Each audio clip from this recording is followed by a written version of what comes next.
Salut les dormeurs.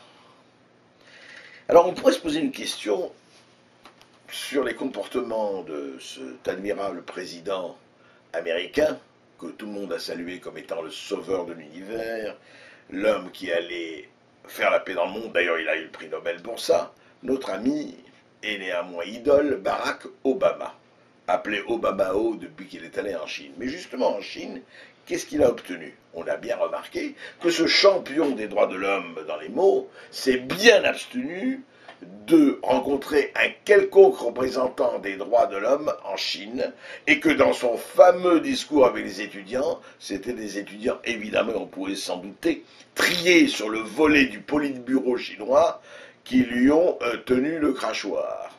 Alors, qu'est-ce que ça veut dire? On ne comprend pas très bien Obama. En Afghanistan, il dit je vais voir, est-ce que j'envoie des troupes supplémentaires ou pas, je vais voir.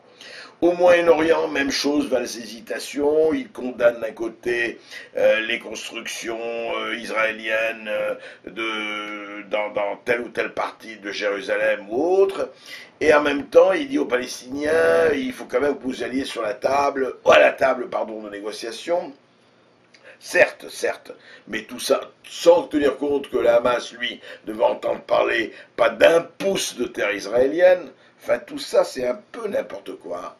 Et on a l'impression quand même que Obama, en tout cas en matière de politique étrangère, fait des valses hésitations, des un pas en avant, trois pas en arrière, qui nous paraissent quand même pas très sérieuses.